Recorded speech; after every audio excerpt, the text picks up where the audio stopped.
Word on the street is that the elites, especially those associated with Jeffrey Epstein, were literally eating babies.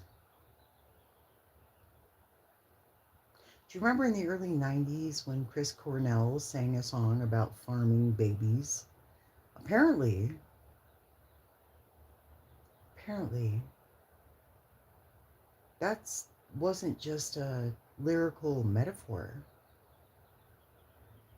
They literally farm babies. They force women to, they impregnate women, and then they sacrifice the children born from this rape and this slavery. And these are breeders.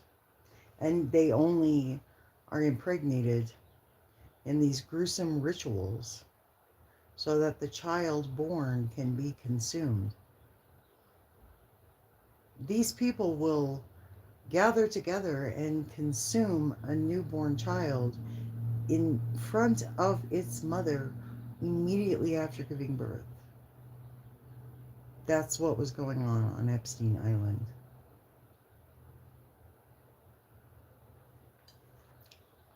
I don't think we're mad enough. Do you? I don't think. It turns out Wayfair wasn't a conspiracy. Wayfair is in the Epstein files.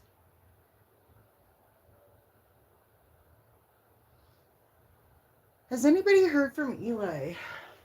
Does anybody know what happened with Jamie and Eli today?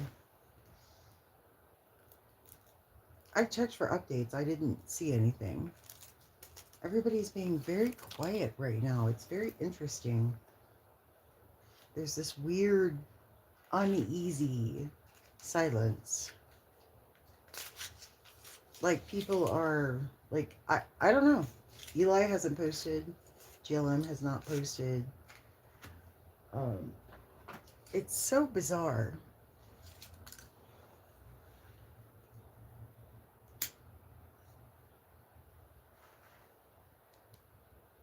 So I think about Liza and the rumor that she was hit by a car. She was wandering in the middle of the road. Was she high? Was she suicidal? Was she trying to die? Like, this is unbelievably tragic. Everything about this story, this young woman's story, is extremely tragic. And then last night, like Scotty came on Flex's panel to share her experience on the day that Liza was killed. That Tammy what talked about Scotty's vagina for like 2 hours after making this horrific announcement. This young woman died in an absolutely horrific way.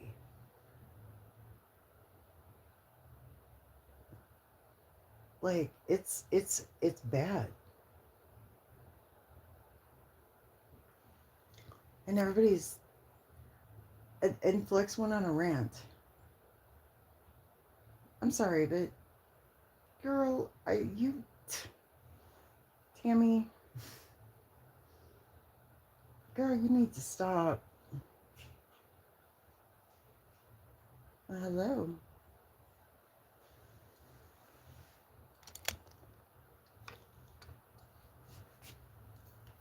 So I just want to welcome. I have obtained.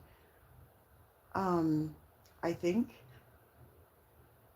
I went to bed with like 60 subs and then woke up to over almost 200, and now it's over 400. And one of my posts went viral. One of my shorts has like 24,000. Um, it's about Deepak Chopra and Epstein and the emails. And oh my God. Interestingly enough, I don't really know who Deepak Chopra is. I've heard the name, but I'm unfamiliar with his work. It's so weird. It's so weird.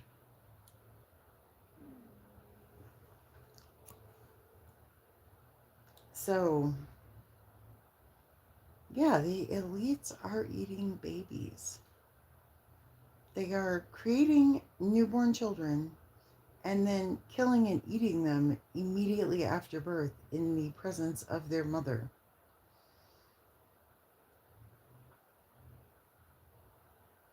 And we're all still going to work, aren't we? We're all still living our lives.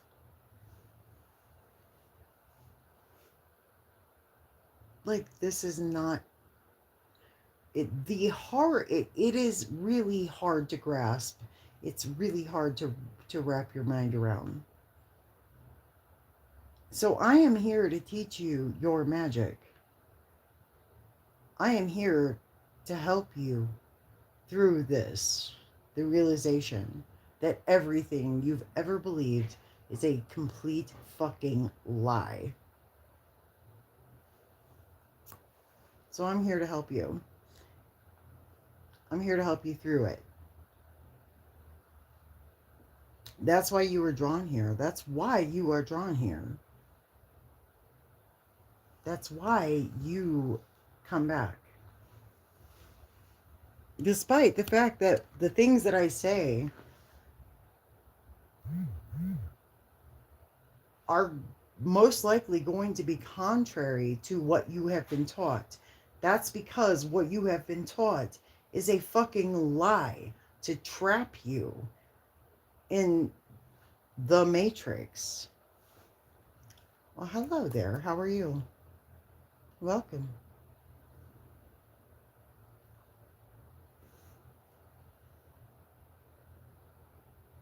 The elites went to Jeffrey Epstein's island to eat babies.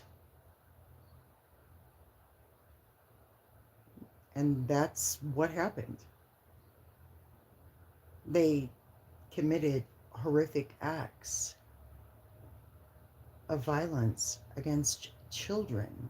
These are not just pedophiles, they're literal cannibals and vampires who worship an ancient deity called Moloch.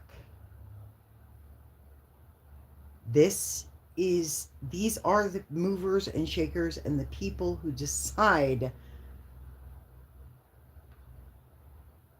These are the people who make policy that affects you, whether you know it or not. And they're all up there eating babies and torturing children.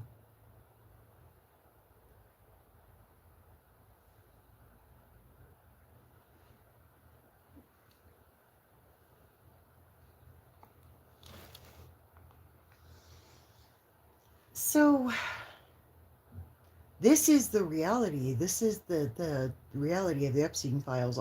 Everyone who knew about this, who was talking about this and being called crazy, myself included, we were right. We were right.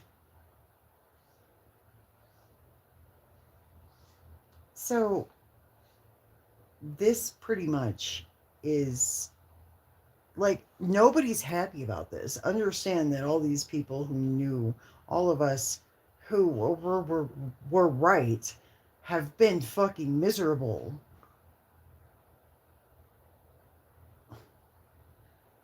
Our lives haven't, like, talking about this made you a fucking target. Exposing this made you a target. A lot of people had their lives ruined because they spoke up about these things. A lot of people got killed because they spoke up about these things. These motherfuckers were eating babies. They were literally farming babies for the purpose of consuming their flesh. It does not get any more fucking sick, gruesome, and twisted than that. There is no lower level of hell than that.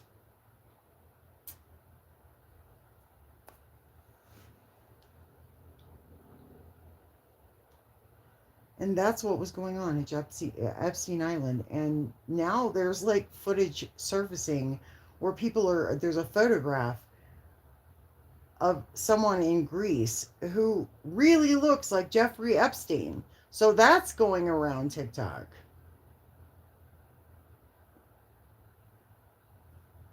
Why do you want to see my face, dear?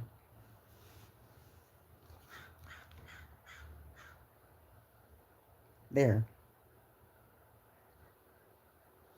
So I'm not a toy.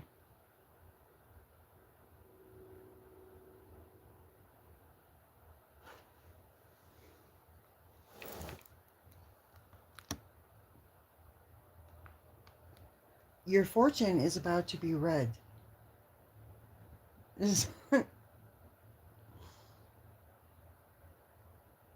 I don't tell fortune, I create fortune.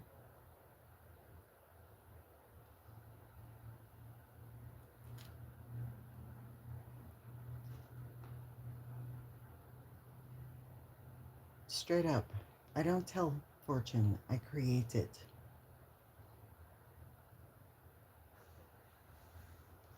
So, the absolute worst thing imaginable has surfaced as a result of the release of these files. And we are still going to work and still living our lives as if this has not been happening for years. You see kitties, like kittens, like you're getting a cat.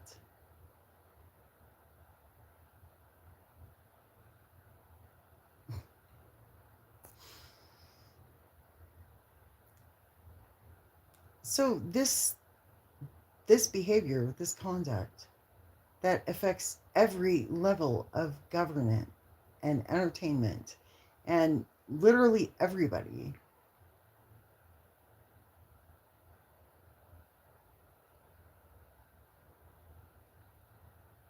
No one is spared. No one will be spared. No one in power will be spared. And I'm hearing some things about events that are scheduled, events that are fated happening in the near future. And it's it's going to be a wild ride.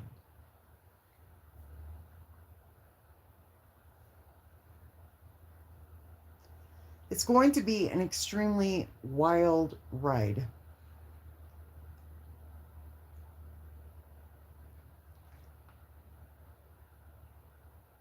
It's exactly like that dream I had when I was like 11 where I missed the rapture and had to watch the world burn.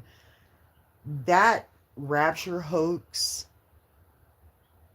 back last year in like October, um that was a harbinger. That was a sign of what was to come. And then you have the release of the files. So we are so very close to the end, guys.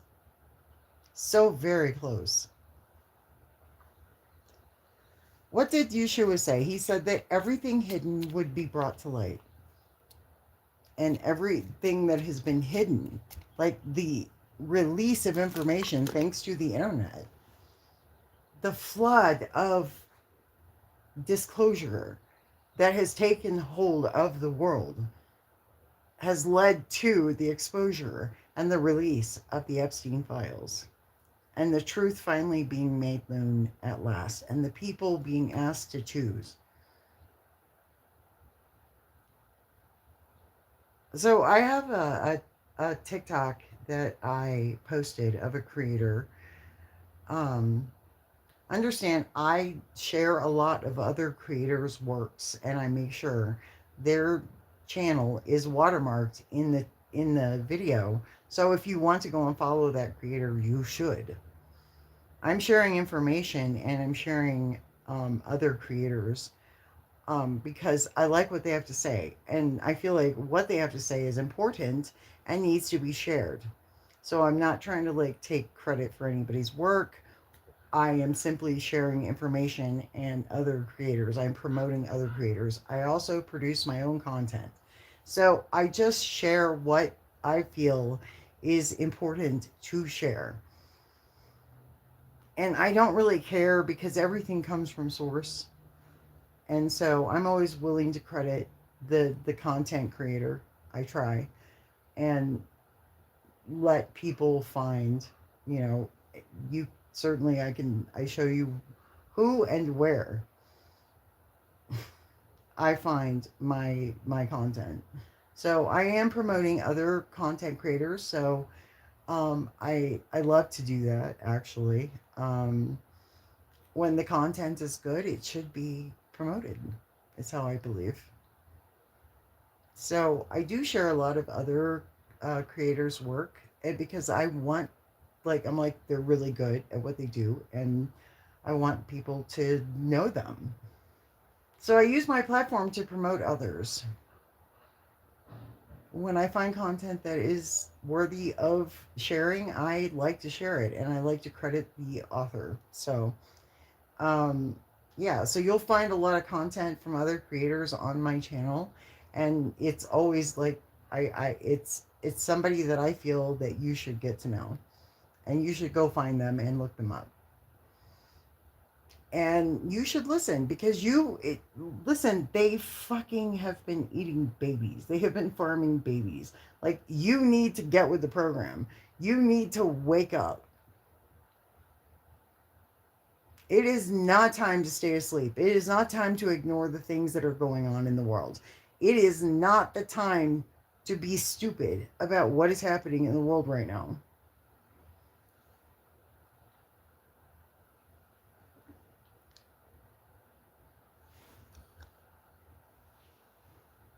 Yes, you are right. So, unfortunately, I have had two visits from the Secret Service, which means that I have to watch what the fuck I say about Donald Trump. I have to be very careful. So, I've had to kind of keep my claws retracted um, because I cannot afford a third visit by the Secret Service. And that's just the truth.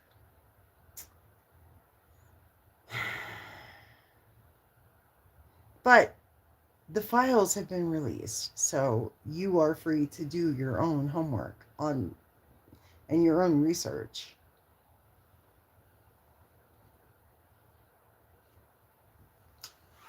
Now, I supported and have supported Trump's presidency, but not for the reasons that MAGAs support his presidency. And I have stated this.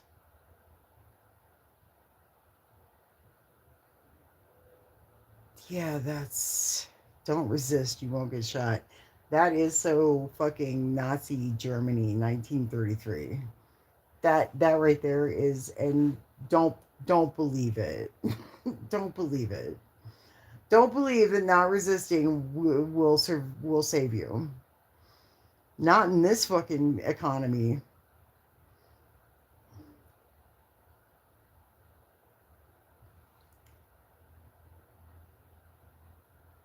Well, good for you, dear.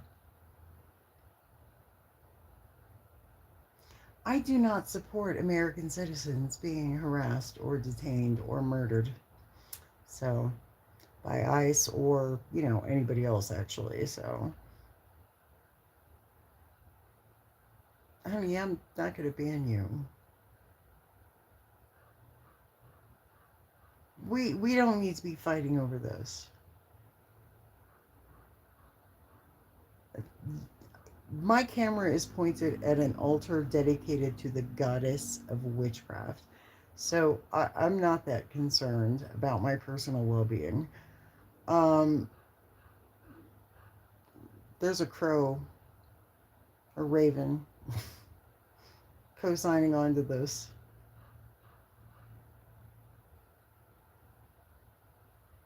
Yeah. Yeah, don't protect lawbreakers and you won't be harassed. Okay. Well, Thomas Jefferson and the founding fathers were a bunch of lawbreakers. You understand that? Do you know that? That Thomas Jefferson, George Washington, and like all the founding fathers were considered lawbreakers by the crown, by King George. Everyone who attended the Boston Tea Party was a lawbreaker. So I don't know what to tell you. I really don't know what to say, like, except that our founding fathers were all lawbreakers. Jesus of Nazareth was a lawbreaker, according to the Pharisees. I mean, they crucified him. He was a lawbreaker. So, I mean, the Pharisees literally, because Jesus, like, he like got in their faces and called them out on their corruption. They branded him a lawbreaker. They said he was demonic and possessed by Satan. Jesus. Hmm. We're not the UK. What's that got to do with anything?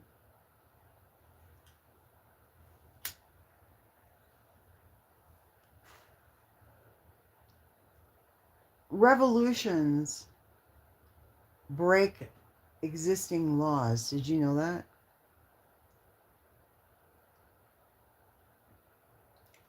So, the founding fathers were all lawbreakers. They just got into power and then wrote the laws. Right? They established the United States of America and then wrote their own fucking laws, which they promptly broke. It's a long story. But yeah, so, you know, what the law and what is right apparently at this moment in time are not really making, they're not really seeing eye to eye. There's a lot of shit. There's a lot of illegal shit happening right now.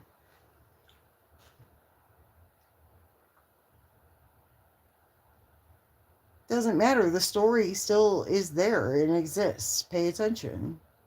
Learn the lesson. Nobody's asking you to worship Jesus. I'm telling you to learn the lesson because that's what there is to learn. That's what you need to know. The lesson he taught, the lessons he imparted with his actions and his teachings. That's what you need to fucking know, dude. You don't need to worship him. You just need to learn from him. Ain't no harm in learning. As a matter of fact, learning is good.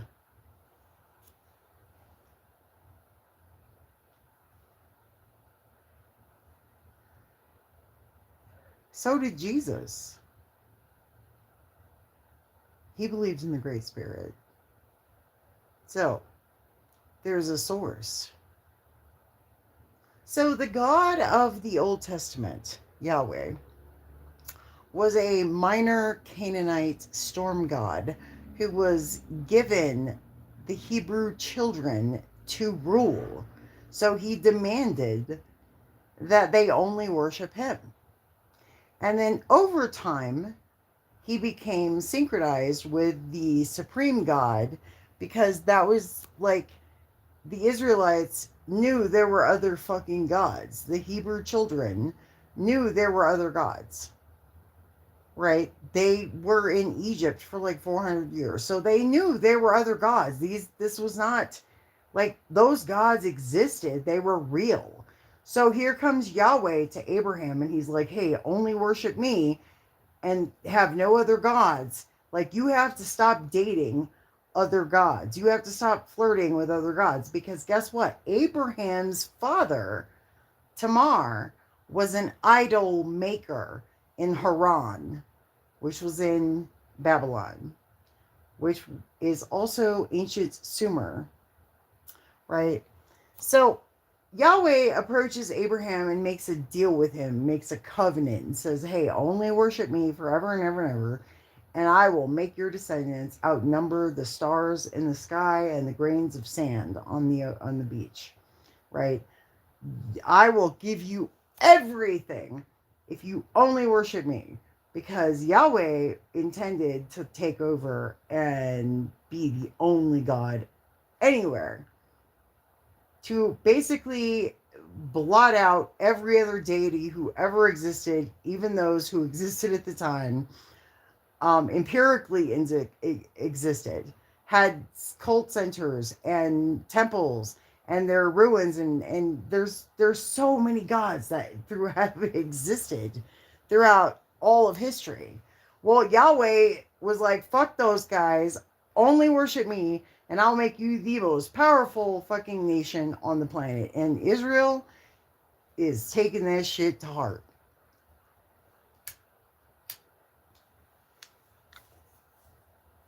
And that's what's going on.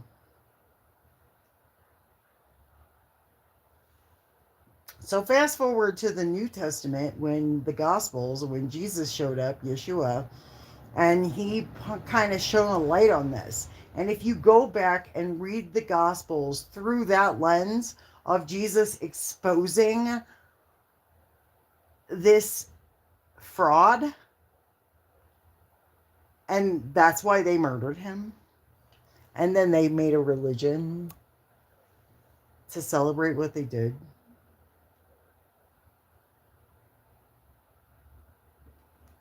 And that's literally what happened. That's literally what the fuck happened. Listen, I spent 40 plus years as a devout evangelical, a Pentecostal. I grew up, I would go to church and watch movies about people having to get their heads fucking chopped off for missing the rapture. And if they professed Christianity, if they professed Jesus, the Antichrist would chop their head off with a guillotine. This is the church I belong to. So I took that shit seriously because I'm like 5 years old and I'm watching this in church. And I'm like, oh my God, I don't want to die. Like, I don't want to get my head chopped off for Jesus. So I don't want to miss the rapture.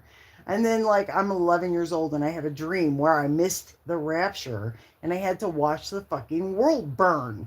And that feels like, hey, and that actually happened. Because back in October, when TikTok was blown up with this rapture shit, and it was insane, it had to be a psyop. I was like, just wait, the world is going to start burning now. And sure as shit, it's fucking burning. Nothing makes any sense anymore, does it? Everything is collapsing. Everything is collapsing. Timelines, futures, hopes, dreams, everything is just like, what the fuck? We can't afford to live on this planet anymore, can we? Everything is crazy expensive.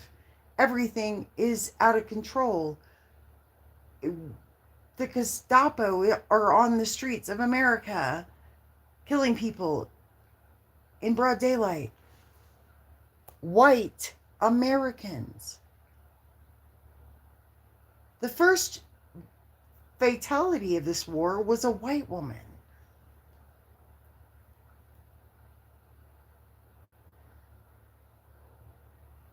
If you have any sort of historical literacy, I need you to understand how significant that was. That ritual killing. That was a ritual killing. Everything about that was a ritual killing. That wasn't an accident. If you're not paying attention to how the elites do things, then you don't understand that that entire thing that happened in Minneapolis that set all of the whole ICE Minneapolis thing off was a ritual killing. That woman was sacrificed.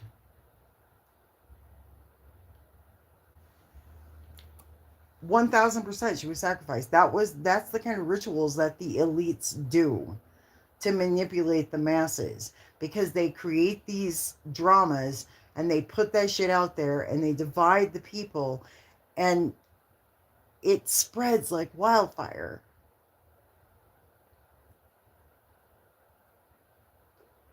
Of course you can ask a question, dear. Go ahead. Feel free. Feel free to engage. Yes, everything that's happening is very bad, but it's also very good because it's about time. Things have to change, guys. Like, they're eating babies. They've been doing this with impunity for years.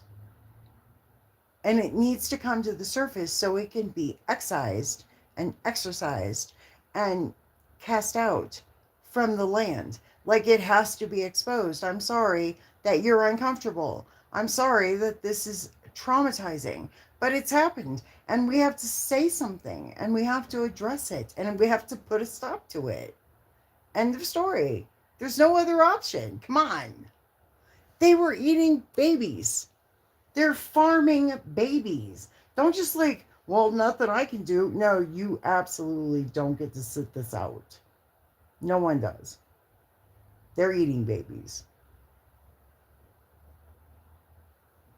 They were literally farming babies. They were taking young girls, forcefully impregnating them, forcing them to come to term and give birth, traumatizing them the whole fucking time, and then eating the child that comes out moments after birth. And saying things like it tastes like cream cheese.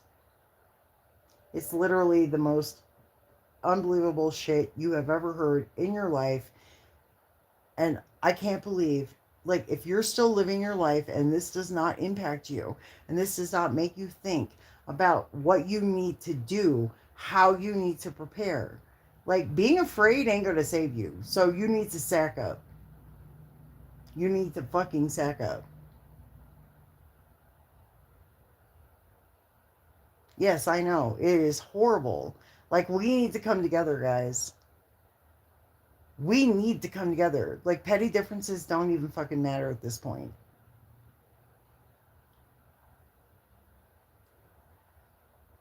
I don't think people really understand just what's at stake here. What's actually on the line. Where we are and what's actually happening. Like, this is the apocalypse, guys. It's really happening. This is what's been going on. How much more apocalyptic does it have to get for you to believe that it's actually happening? What else has to happen before you finally, like, how bad does it have to get? They were farming babies and eating them. They're just cannibals and vampires. That's what they are. Just straight up.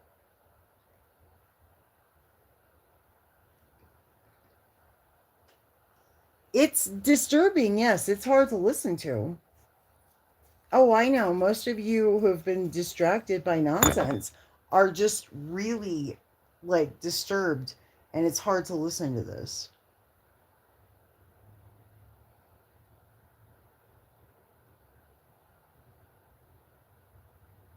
What can you do? Well, that's a great question. And I I do want to go into depth with you if you're still here. It's showing that nobody's here. Um, but the chat count has been kind of weird, so it's been jumpy. It's been jumping around. It's weird. It's not reliable. I don't know if you're still here, but I would like to talk to you about what you actually can do from where you are, the rituals that you can perform in the privacy of your own home. Um, just simple things that you can do, because everything is energy, and you can, from where you are, have enormous impact in a global sense. The butterfly effect. So I'm going to step away for a moment. I'm going to excuse myself for a moment, but I want you to think about the butterfly effect and then how that might apply to you in your situation, that you can actually have an impact and not like you think that the small things that you do from where you are don't matter, but they absolutely do. So I'm going to step away for a second and I'll be back in like a minute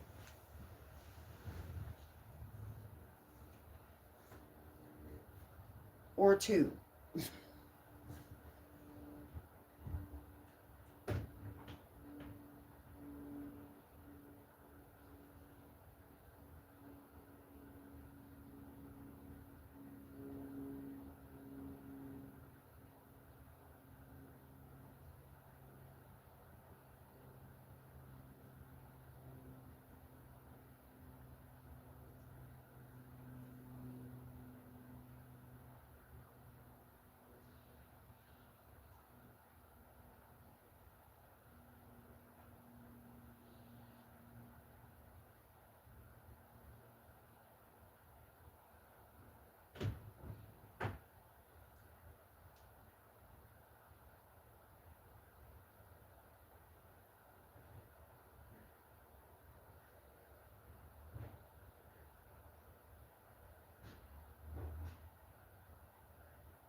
Okay, I am back. Did you miss me? Okay, so I am here. I hope you're still here. It's showing 0 in the box, so I don't know if you're still here or not. But if you are, thank you for hanging. Oh, there you are. So, what can you do where you are? Because I understand. I I hope you understand that I don't live in a palace and I don't have armed security and I'm not wealthy, right? I work a regular job. I pay all my own bills. I, I live with my son and I do witchcraft. Well, hello, my love. So I do witchcraft. I do rituals every day. Surprisingly, the more I have done it, the more confident I am in that what I do works. It feels sometimes when you first begin, you're like, seems kind of silly. But you do it anyway because you're like, okay, I'm willing to try this. I'm willing, like, this is nice. Like, I'm enjoying the artistic aspect of it, the decor, the aesthetic. So I'm gonna go ahead and you know, devote myself to this. I'm gonna do this, even when there are times when it doesn't. It feels kind of silly and pointless, and you're like, I don't get it. Like sometimes you don't always understand. Sometimes you don't immediately feel it working, right? Like you're like, I'm just doing this. But then if you're paying attention, you'll start to notice the effects of these rituals on you and your environment and the people around you, because you begin to change. It begins to change you. You are the source, you are the sun, you are the center. So when you begin to change, everything around you begins to change and come into alignment with the person you are now and the person you are becoming.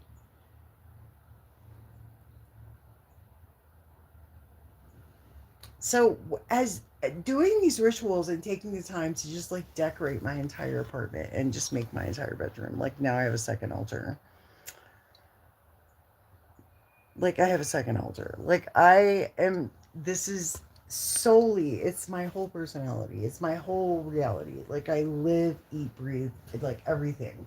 I love doing this. This is so gratifying on so many levels. I'm genuinely enjoying being a witch. I have so much fun with it. It's so much fun. Fun is something that has really been lacking from my life, and being a witch has been a lot of fun. It's a lot of fun. Decorating, talking about it, going to functions, like, just, it's so much fun.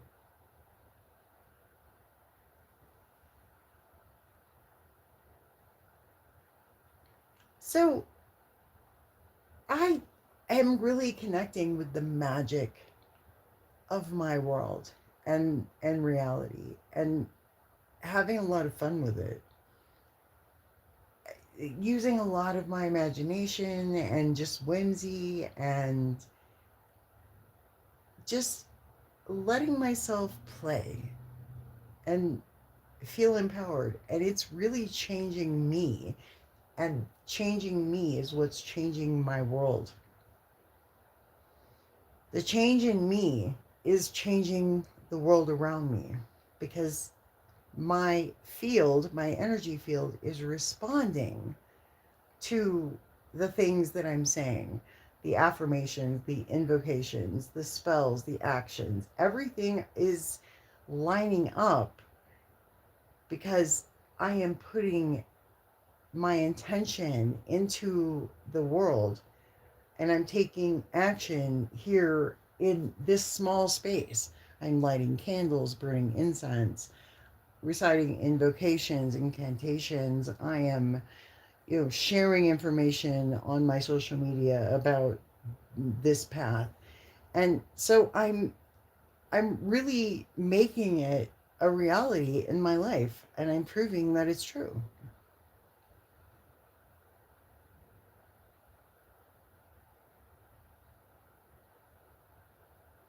Exactly. I hope you find your passion. I do. I hope you find something that makes you feel complete and whole.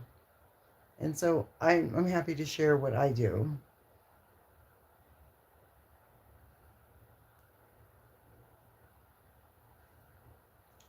None of these things, like, to a casual observer or someone who is just like, they kind of mock and scoff at this sort of thing. They think it's silly, right? Like, I'm cosplaying. I'm not cosplaying. I am absolutely not cosplaying here. Witchcraft isn't something you cosplay. It's very real. It has real effects and real impact on those who practice it, even when they do so, and perhaps more so when they don't know what they're fucking doing and they're just like willy nilly, because of aesthetics. Like, they don't take the time to learn, and they just start doing things without really understanding the consequences and the karma of what they accrue when they play around with these forces, these ancient, dark forces that have existed for much longer than humans have walked upright.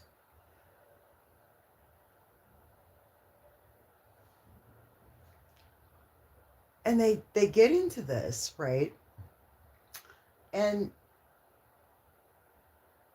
they they cosplay it, right? It becomes an aesthetic. But they don't take it seriously, and it's really just about the money and how they can capitalize on new age spirituality and this increased interest in witchcraft and paganism. And there are so many products out there, so many snake oil salesmen, and I mean, there's such a market for, like, witchcraft stuff, right? Like, every other TikTok seems to be an advertisement selling me something witchy related, right? And I get sucked into it. I do.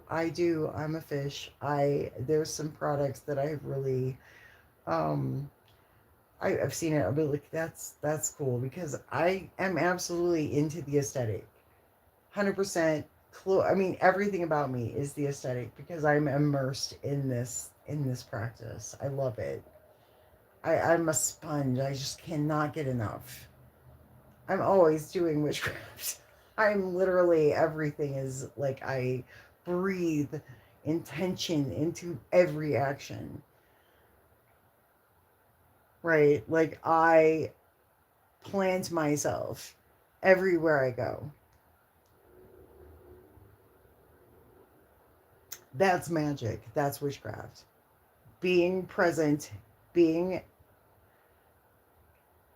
aware of your surroundings, not in a paranoid, they're out to get me, but just being present in the moment and having an active role in what's happening around you, the energies, instead of checking out and daydreaming and pretending you're anywhere but where you are.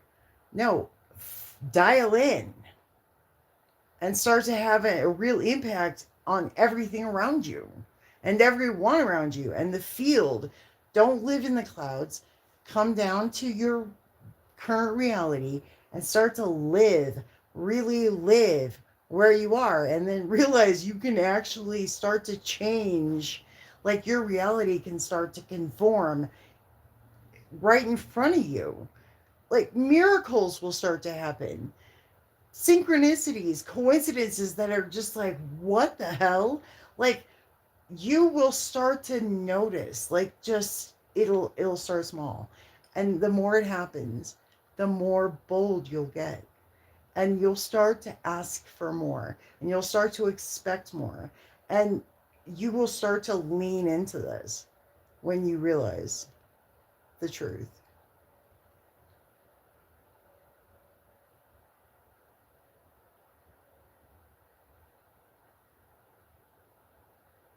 Who created us? I don't know about you, but I came out of my mom. God is a woman. Mother is the name of God on the lips and in the hearts of her children. God is a woman. The creator is a woman, clearly.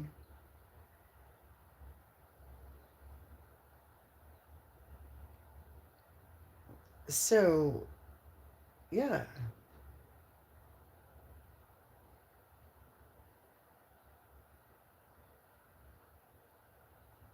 I hope that clears things up as far as how I see the concept of divinity and creatorship.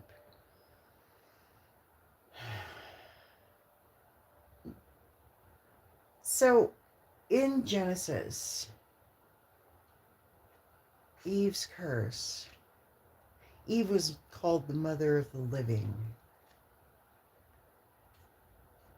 and her curse was to bear children in pain and suffering, and then her desire would be for her husband, and her husband would rule over her. So marriage and childbearing were part of Eve's curse. Marriage is a punishment. That's why Jesus said there would be no marriage in heaven, because marriage is a punishment inflicted upon women. That's why Jesus said there would be no marriage in heaven.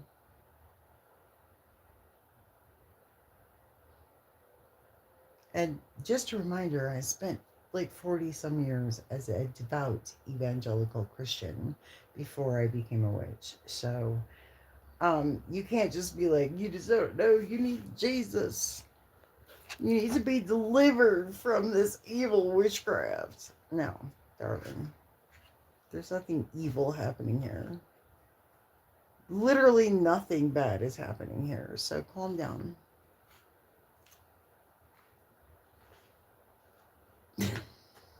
I'm literally just sitting in my bedroom having this lovely chat, and there happens to be this lovely art piece on camera. Like, what are you freaking out about? What do you think is going to happen? What's the word? Like, what do you think is happening here? Use your head, dear.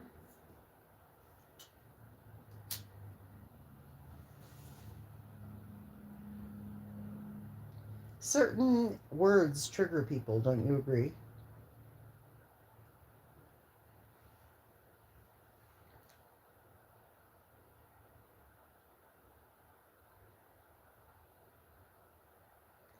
So, does Christianity disagree with witchcraft? Yeah, at least the church. Um, Witchcraft is super old. Christianity is just another form of witchcraft. And I say this because I was a devout Christian for 40 plus years. And when I became a witch, I learned about the origins of witchcraft. And I was like, holy crap, that's literally like everything I was taught as a Christian has to have had its origins in the practice of witchcraft because so much of witchcraft is familiar to me as a witch. The practices, so much of it is so Christianity, monotheism is rooted in witchcraft, calling upon a specific deity. Well, the difference is that the Abrahamic religions bounded themselves to a single deity, one purpose, one stop shopping. But the fact is that for most of human history, there were gods for literally every function. Like they were just like bureaucrats. They were fucking bureaucrats. It wasn't really all that mysterious. Most of the gods throughout history were just like minor gods that were like gods of like shoes. The Romans had a god of shoes.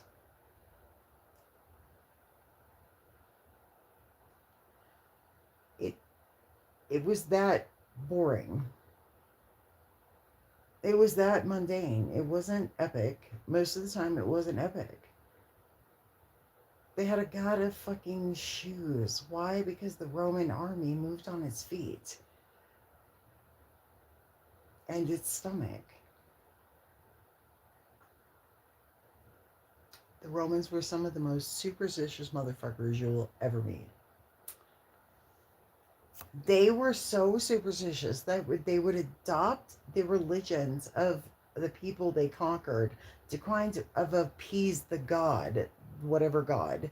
And they would like secretize him, he, him, her, with one of their gods, and then everybody would just like become one happy family because the Romans were super superstitious. They had to be threatened. The Roman armies, the legions, had to be threatened with the execution if they refused to invade Britain because they were scared of the Celts.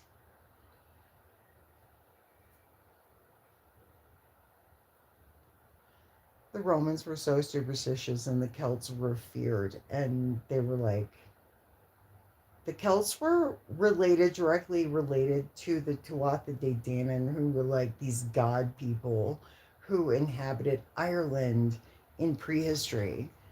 And so the Celts were related. So they were just out of control because they believed they were related to these god people, the Tuatha De Danann.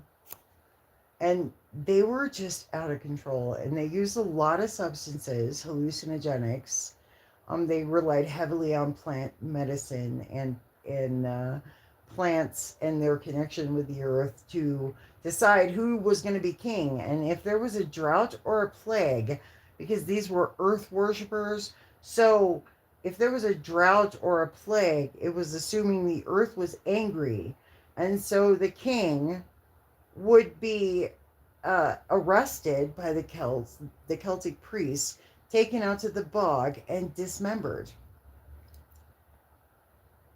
Which is, gruesome, but it's not as bad as sacrificing children. At least the Celts were like, you're a grown ass man. We appointed you king.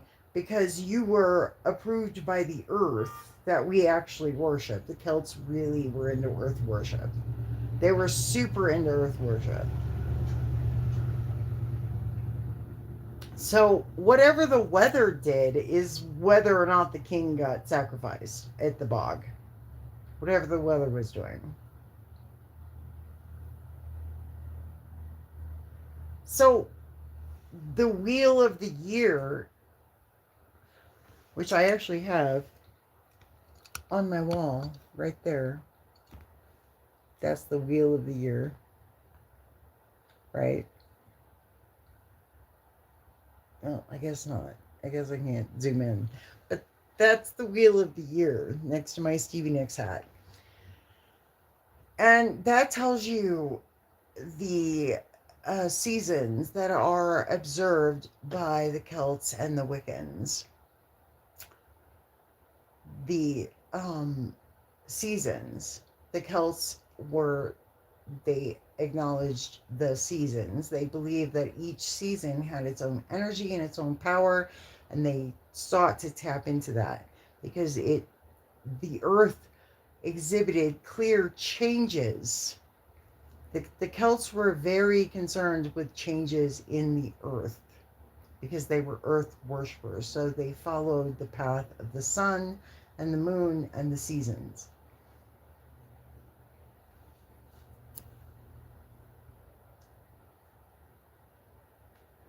Modern day Wicca seeks to kind of emulate that and revere and honor that. So that's very cool. And that's why I take an interest in these modern day practices.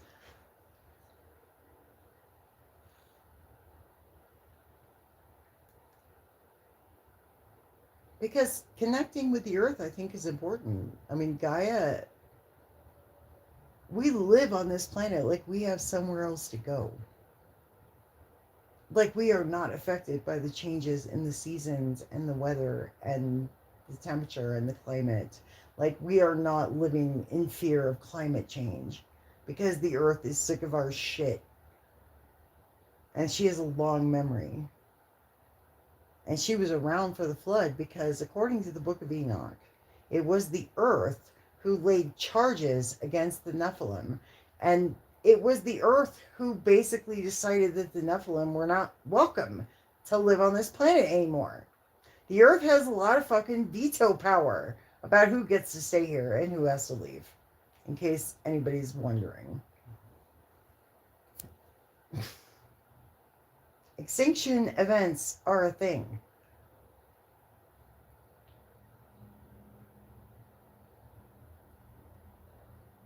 Humans think that they are in charge, but are we really? Are we really in charge?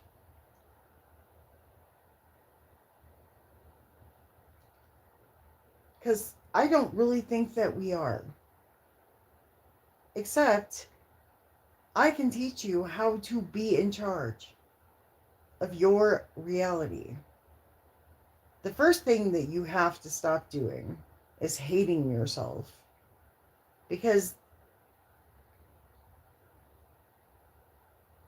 I I hesitate to use this trite language, but the universe does not respond to what you want. It responds to what you are. And how you identify with yourself will dictate greatly what you manifest in this life. If you believe that you are worthy of terrible shit happening to you, that you are just condemned to die, you are a sinner deserving of eternal damnation, then expect your life to reflect that. Don't expect good things when you call yourself a sinner and you expect to go to hell.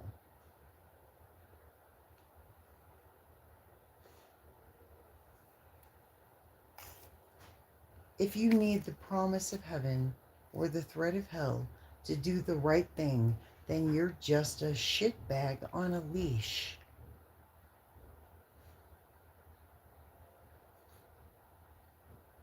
Good people do good because they are good.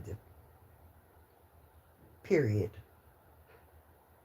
If you're a good person, You don't need heaven. You don't need the promise of heaven or the threat of hell to do the right thing. You just want to know what the right thing is so that you can do that because you're a good person by nature. You're not a sinner by nature. You're a good person. You weren't a sinner until someone told you that you were a sinner. So clearly, you weren't born a sinner.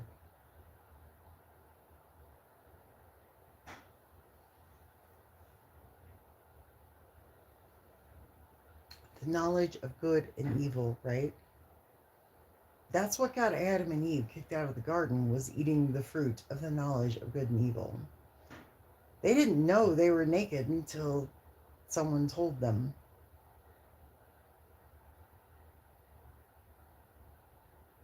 You're welcome, dear. I hope I'm helping.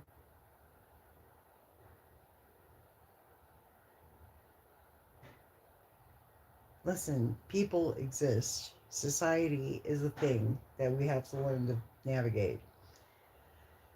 Culture also exists. And every culture, every society has things about it that are not so nice. Nobody has figured out utopia just yet, right? So, I guess what I'm saying is that you actually do control what comes into your field of your reality, your energetic field. You actually have control over that. You're a power plant. You're always emitting frequencies everywhere you go. You are sending out signals. You're everything about you announces who you are, not just who you say, the name you tell people, but the way you carry yourself, the way you dress, the way you act, the way you speak. All of this speaks for you.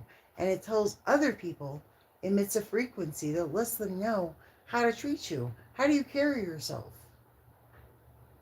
Do you carry yourself as if you respect yourself and you deserve respect from others? Because I try to, and for the most part, oh, people know to respect me. I don't carry my I don't shrink. I don't shrink.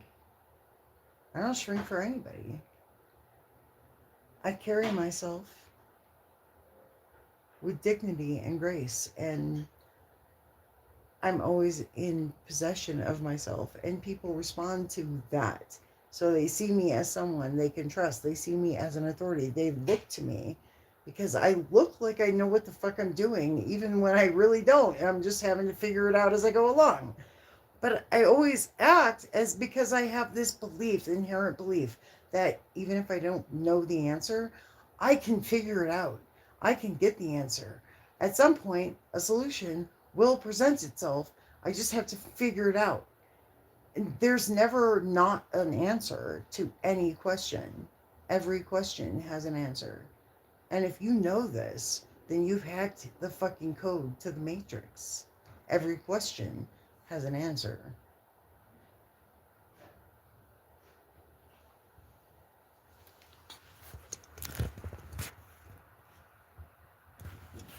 Hold on, let me look at this.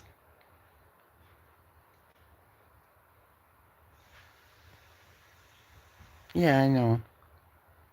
I know. This is horrible.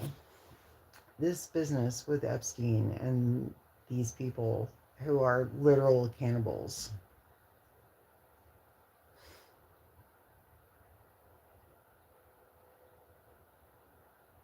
So,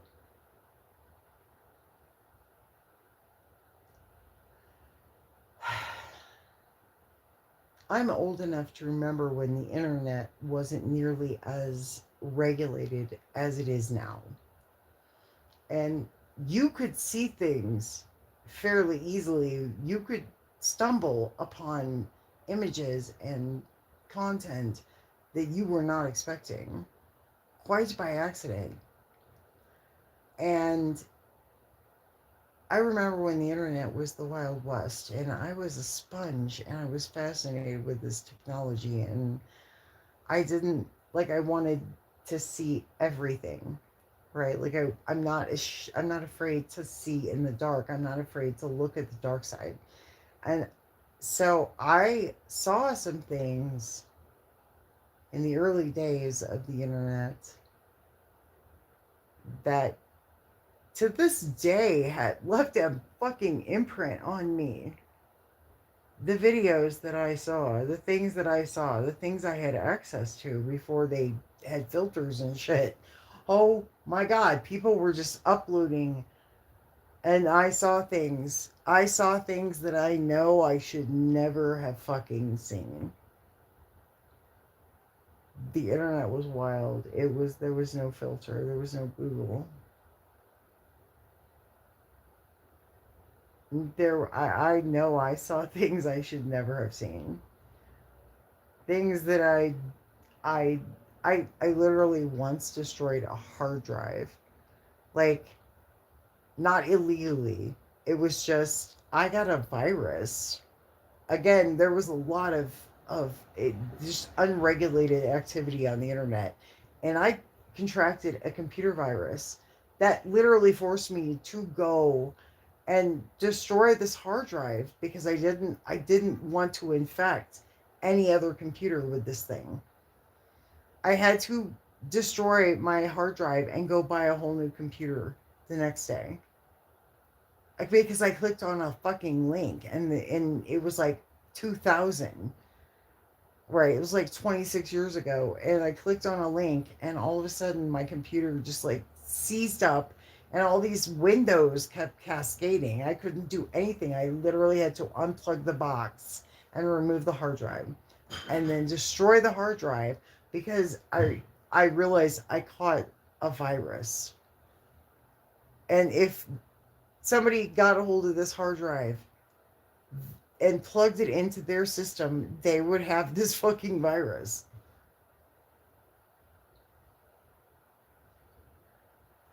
Like, my computer see I clicked on this link, and all of a sudden, and it just all of a sudden this cascade of like windows just started. I couldn't stop it. I was trying to like X out, and it just kept going and going and going and going, and it was looping, and I could not shut my system down. I had to literally go underneath the desk and pull the plug and then remove the hard drive. I never It was insane. That was the internet back in like early 2000. That's the kind of shit that could happen to you.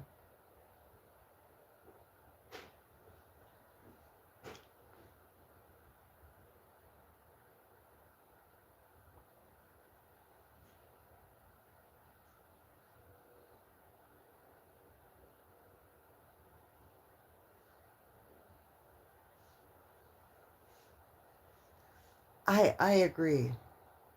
I agree with you. And yeah, my I mean, he's a grown man, but the only time he ever felt safe in his life was when he was with me. So, you know, he spent some time on the streets. He spent some time on the streets. I he was in Houston.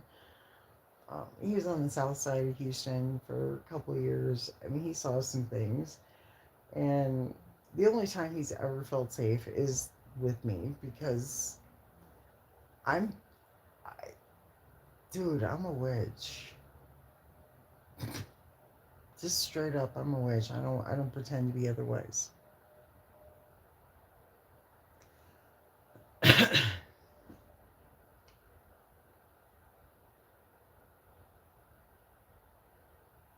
Ooh, you know what? I bought some coconut water. I've had it chilling for a couple hours. I'm thinking about grabbing it.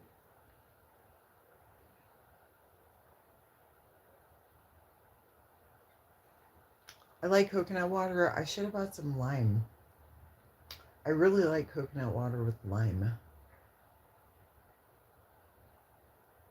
There's It's just something about the combination which is quite lovely.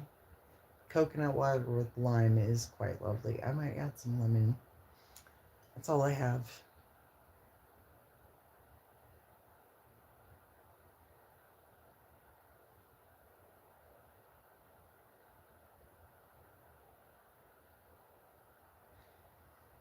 But yeah, you have to know your personal power. You have to control your field. And the thing about the thing about this file release is the danger is that people are letting it distort their personal field. And so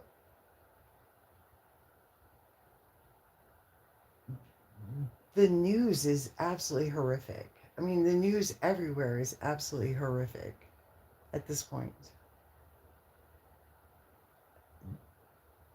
But at the same time, there's so much hope in the world. There's so much good happening in the world that we cannot overlook that while we are observing all of these terrible things that are being exposed. They're eating babies, guys. They're eating babies.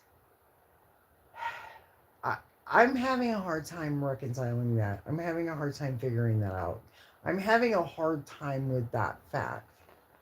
I'm not gonna lie. This one is really fucking me in that. Like I'm not. I don't know how to process this information.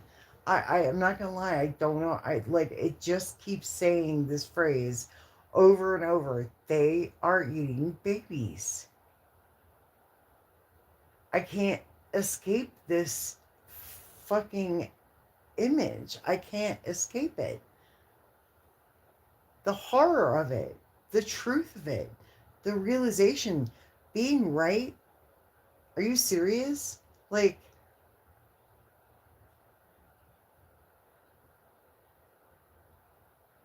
I wish that I could just have chalked up everything that happened to just like garden variety psychosis. But the fact is that everything that's coming out is just confirmation of the visions that I had, the revelations that I experienced that completely ruined my life and got me on watch lists.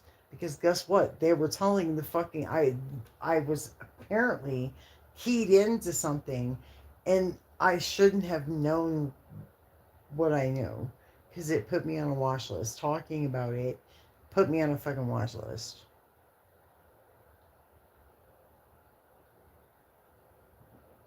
Going, hey, I had this vision of this thing, this horrific fucking thing going on. Is there any truth to this? And then boom, I'm on a watch list. Because of course there was something to it. Of course I wasn't crazy. The Epstein files prove that none of us who were talking about this were crazy after all.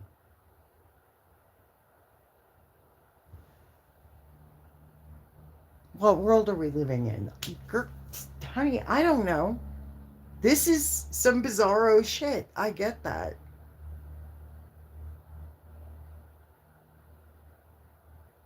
And yet, I'm going to go to work tomorrow like it's just a normal fucking Saturday.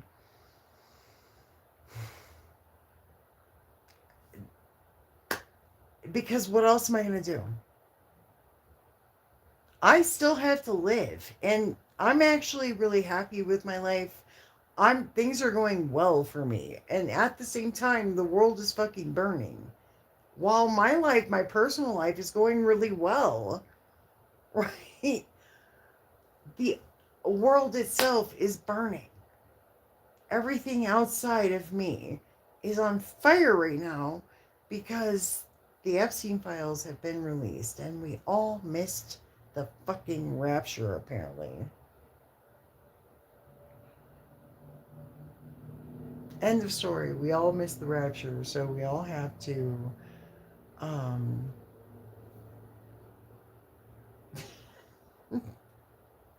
we all missed the rapture. We all have to watch the world burn. That's what's happening. Unfortunately, that's what's happening.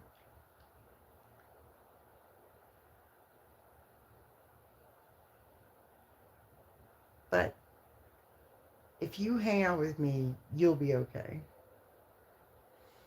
Listen, I'm not here to convince anybody of anything. Like, you can believe me, not believe me.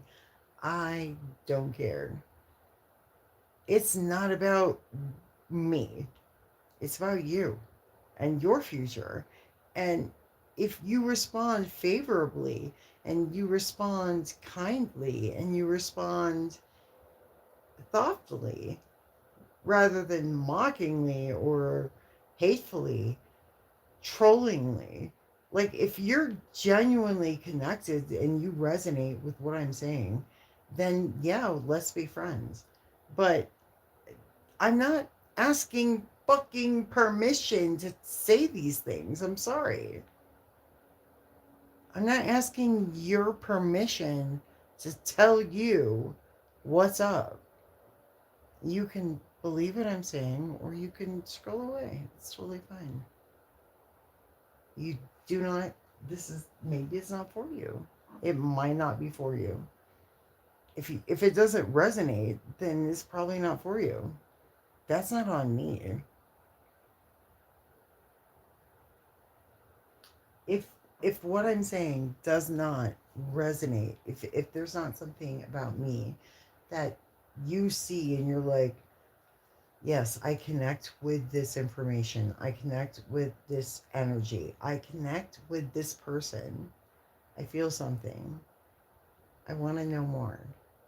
If you feel that when you meet me, then yes, let's be friends. But if you're like, I need to destroy this person and silence them forever, then you're probably part of the opposition, and we are not friends, and we never will be.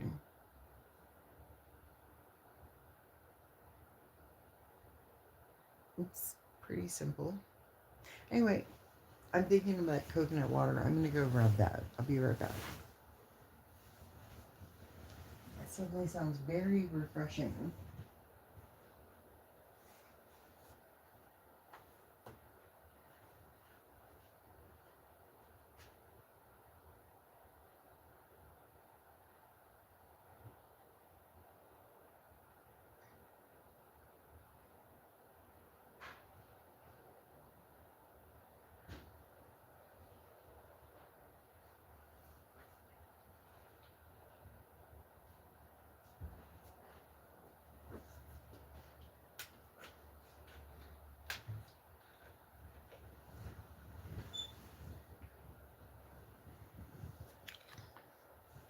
Zola. It's right here.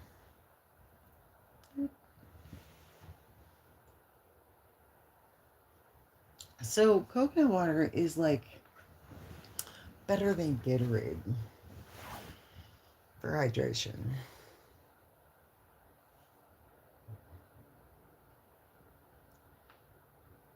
It's really good. It's good for you. Some people do not like coconut water.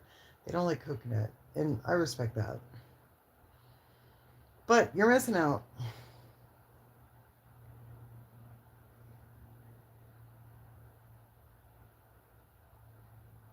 It's really good for you.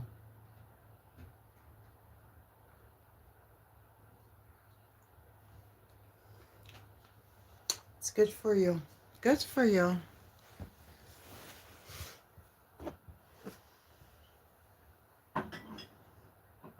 So the thing about doing magic, your personal magic, is controlling your field, your focus. What you allow into your reality is what will enter your reality. You may not realize you even have the power to decide these things. And I'm almost certain you were told you do not. That you just have to play the hand that you're dealt. That you're just kind of stuck, and whatever you're dealt, you just got to figure it out. For the most part, that's true. But you can also control your field, what you allow in, what you decide. It's really about you. You are the center of your own universe, your own life. You are the architect of your own reality.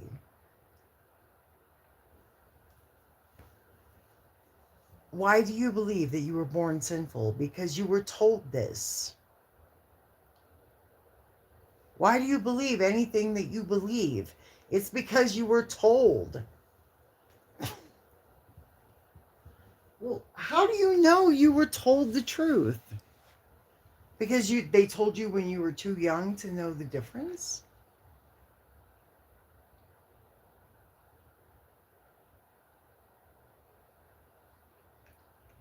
Everything that you know that you think you learned from somebody else, some other source. You read it, you heard it, you adopted it, you accepted it, you had confirmation, right? Like you were in agreement, right? Like you entered into an agreement with this fact that you believe is complete truth, and that's your religion, that's your hill you're going to die on.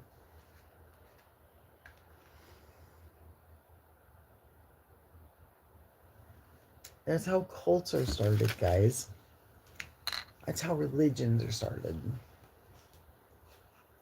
So you have Yahweh, who is this minor Canaanite deity, storm god, war god, who tells Abraham, hey, worship me and me alone, eschew all other gods, and I will, make you a great nation. Okay. Abraham says yes, and here we are in the middle of the apocalypse.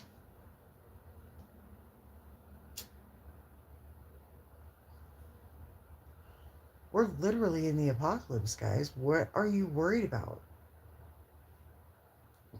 Does anything really feel real to you anymore?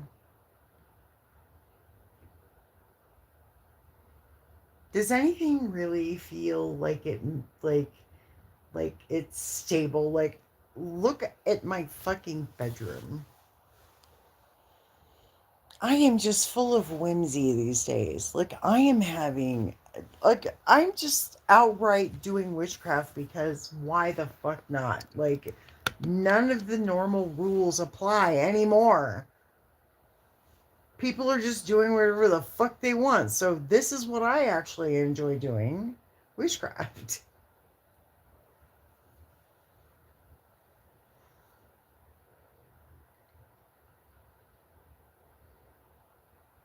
No, nothing feels fucking real, guys.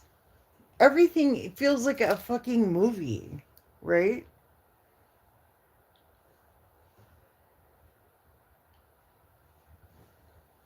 Every day you wake up and you're like, what now?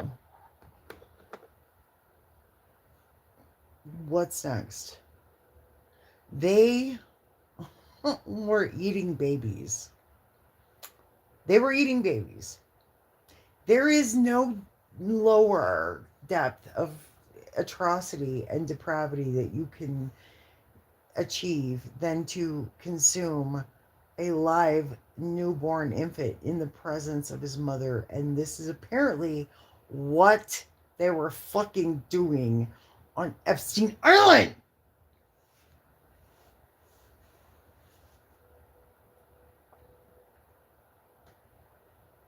Pizza. Pizza.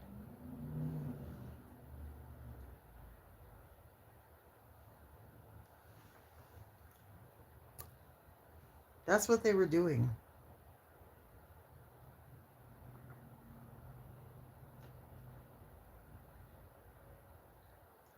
I have enough grasp of quantum physics.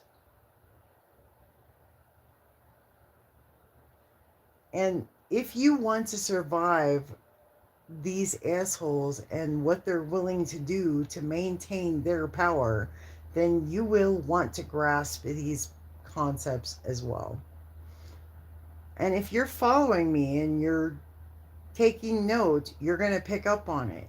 If you're meant to understand, you'll get it.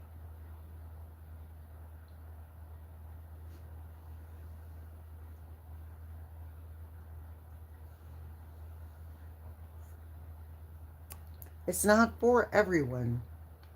I'm not massive. I'm not Deepak Chopra. I'm not Oprah Winfrey. I'm not a guru, guys. Like, this is, I'm putting it out there and you can pick up on it or you cannot. Like, I'm not, if it's meant for you, then you'll be here and you'll get it.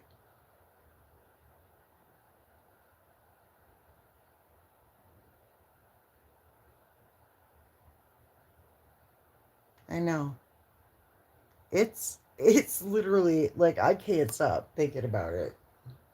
I don't think we're supposed to stop thinking about it. I think we're supposed to think about it and we're supposed to talk about it.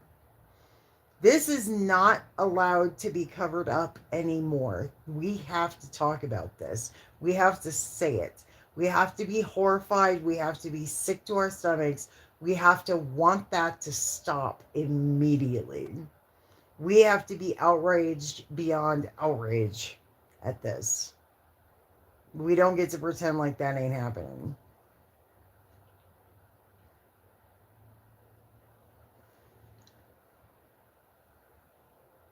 Yeah, I know. Me too. Me too. We have to talk about it. It absolutely, I don't give a fuck about being polite at this point. They were eating babies. And if that's still going on anywhere, well, we need to all collectively decide that it has to stop. All of us. We have to take a firm stance on the eating of babies. I think this is one subject that can unite us as a fucking species, and that is the eating of babies is off the fucking table 1000%. And we don't care who you are. If you're guilty, you're going down. If you participated, there's no coming back from that. That has to be the line in the line. That has to be the concrete. That has to be the fucking line. There can't be any negotiation with anybody who participated in that. Period. I don't care who you are. I don't care how much money you got. Don't care. If you ever fucking ate a baby, you're done. You're out of the gene pool, mister. Be gone. I don't apologize for taking this stance. If you don't take this stance with me, what the fuck is wrong with you? You're one of them.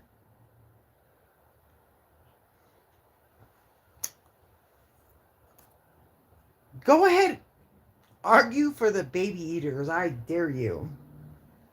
Argue for that. I dare you to fucking disagree with me, motherfucker. On this issue, don't bother disagreeing. There is no fucking other stance to take on the issue of whether or not, if you're guilty of ever eating a baby, that you should die. There's no fucking other verdict but death to anyone who has ever cannibalized a baby. Period.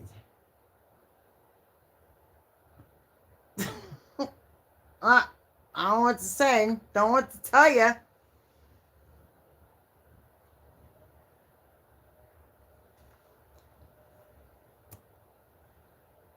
There's no mercy. Absolutely no chance of a not guilty verdict if you ate a baby knowingly. Just straight up. Just 1000% straight up, no mercy. I don't know if I can be any clearer than that. I don't know how I can be any more clear than that.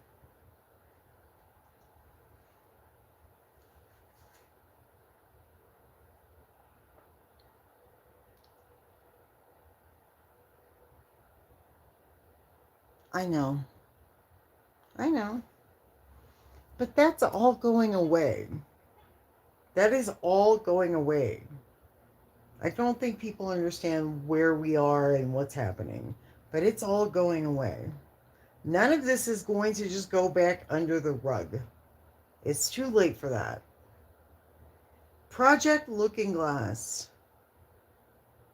The interesting thing about Project Looking Glass, when I began to research that, is that no matter how many times these people plugged in their facts and how many times they tried to adjust the timeline, change the timeline, they always ended up in the same place.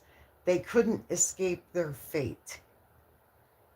No matter how many times they played God, no matter how many times they fucked with the timelines, no matter how many Mandela effects they created, they could not change their fate. It doesn't matter what they do, they always end up in the same place. It's the Dark Tower. It's the Dark Tower. It's the ending of the fucking Dark Tower.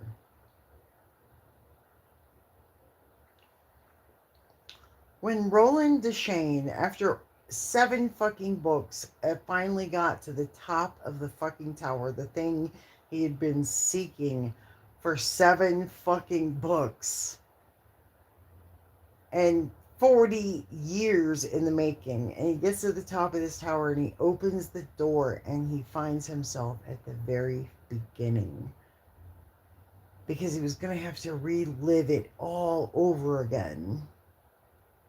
He's going to have to figure out where he went wrong and correct his behavior. It was karma. It was reincarnation. It was Ka is a wheel. You just repeat the same, like the foreshadowing in this book was clear in hindsight. All the foreshadowing that King gave throughout this book, that Roland was simply going to, he was on a loop. He was on Ka is a wheel. Roland was just on this perpetual wheel of repeating the same life over and over again, making subtle changes and slowly, like a spiral, ascending this path of enlightenment where he would finally get to the top of the tower after his millionth trek, repeating the same life over and over, Groundhog Day. This perpetual, this trap, right? This trap of reincarnation and just coming back and repeating the same life over and over again, like Groundhog Day. Feeding the same patterns, life after lifetime, right? But some people break free. Some people switch it up. And they do ascend every single lifetime.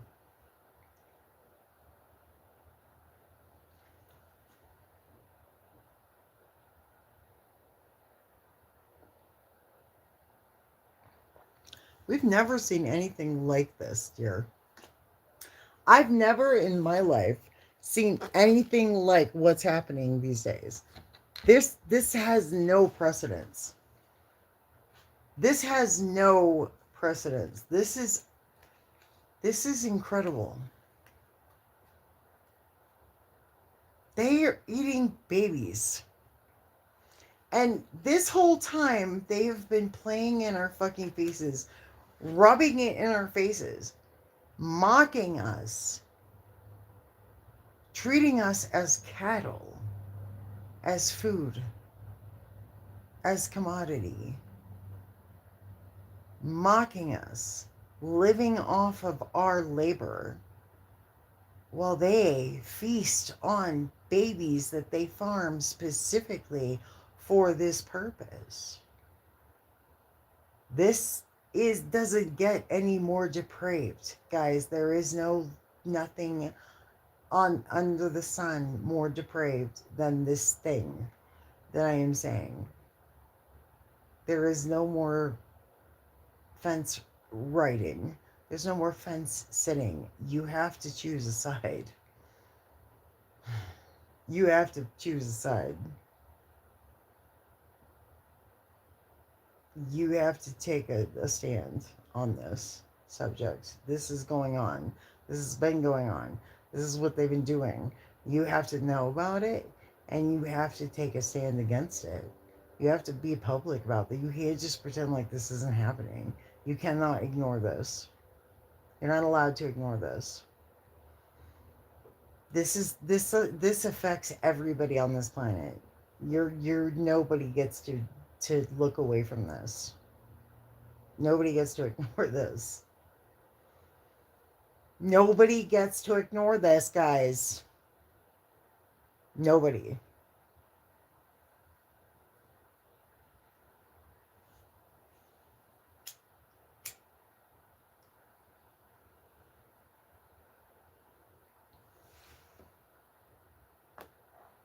The Epstein files got released. You don't get to claim it didn't happen.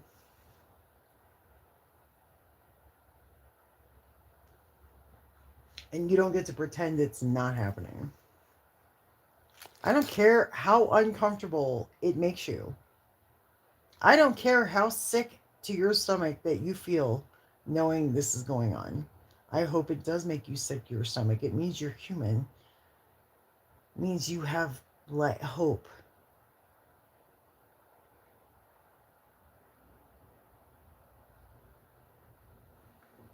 You're horrified? Good. You should be. You're sick? You should be. Why wouldn't you be? To know this is really going on, it's not just a movie? Yeah.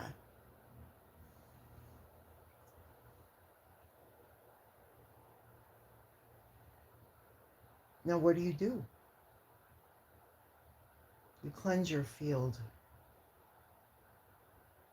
You take control of your field.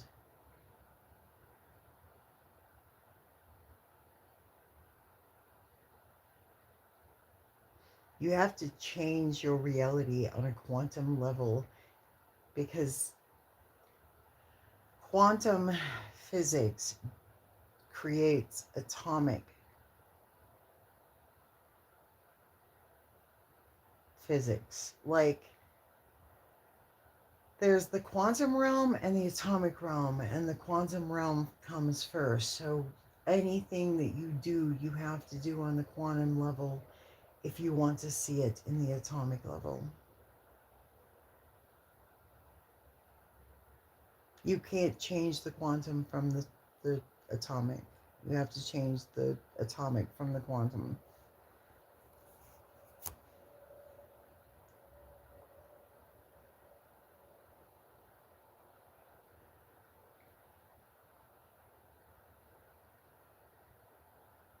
So you have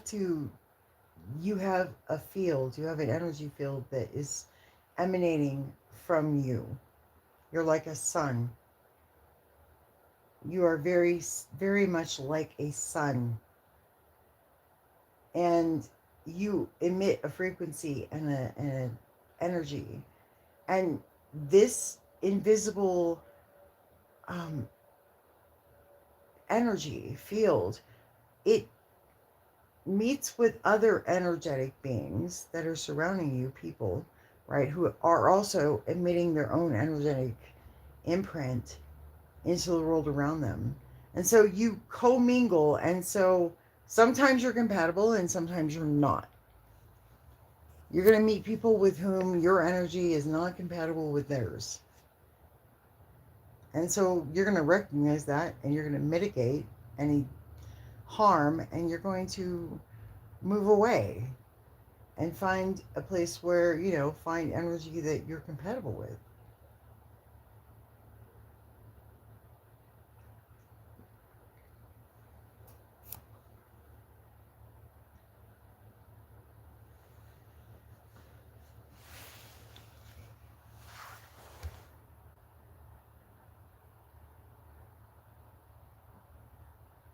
Well, thank you so much for coming by. I appreciate you. Thank you for taking the time to listen, and I hope that I helped you feel better about things. And you're always welcome to hang out and come back anytime. So, thank you.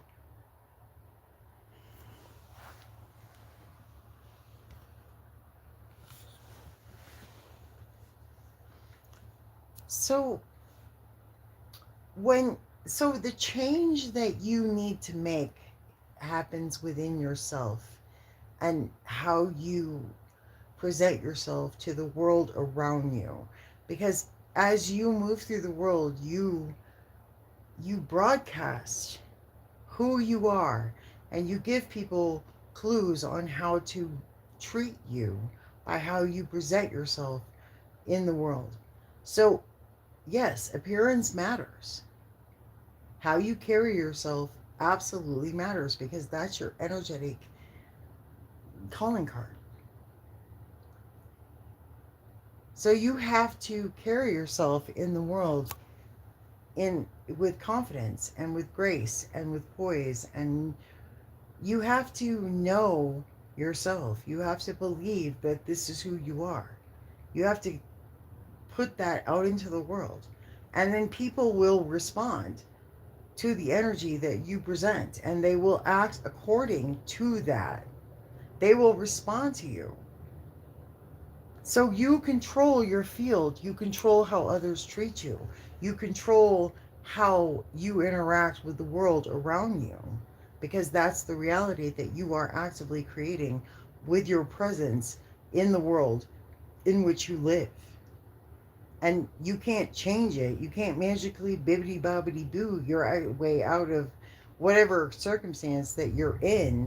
You have to figure your way out of it and figure a way to better yourself, to create an energy field that attracts the things that you want to see in your life, the people you want to meet, the the crowd you want to move with, the life that you want to create and cultivate.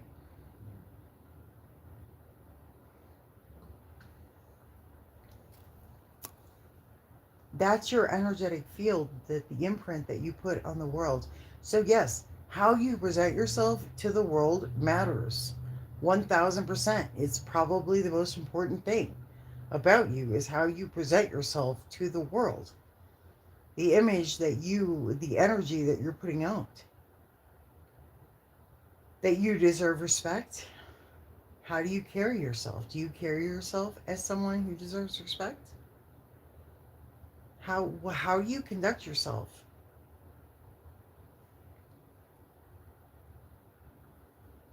What does respect mean to you? Again, words are important.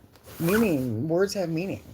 So you have to define what does important mean to you? What does respect mean to you? Because you have to give respect to receive it. You can't go around disrespecting people and then expecting to be respected.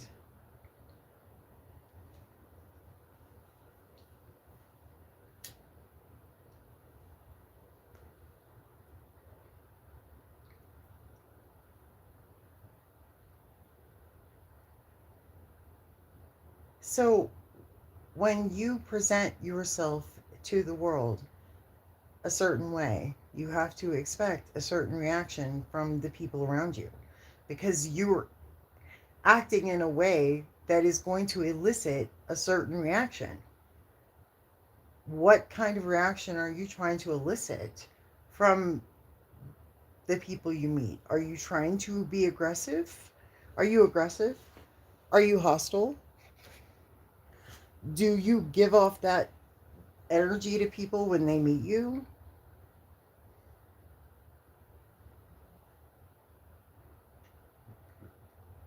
These things matter. How you present yourself in the world, that's your energetic field. But it's so much more than just social interaction. It's literally changing the quantum field around you and rewiring your entire reality and your universe and your experience so that you do not become tainted by the ugliness.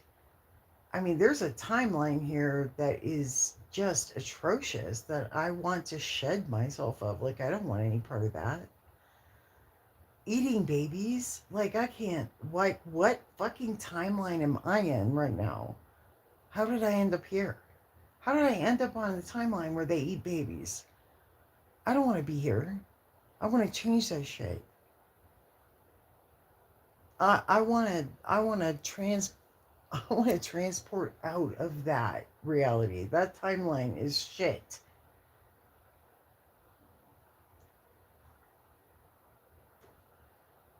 So yes, I'm going to bibbity bobbity boo my way to a better fucking place because this timeline is garbage. If they're eating babies, what the fuck? I don't want to live in that timeline. That's gruesome. I hope that the people guilty face justice for that. That's horrific. I hope that everybody who hears about this and is affected by this speaks up. Because if there's one thing that humanity can agree upon is that we don't eat babies. So there is no need for anyone to argue about whether or not it's wrong to eat a baby. Because it is. Always. In every language and every nation across this planet. Cannibalism and the eating of newborns and the farming of children for the sole purpose of sacrifice is an abomination, and it can be universally voted upon. And we can begin the difficult and onerous task of purging our planet of this abomination of a practice. No one should be arguing with me about this.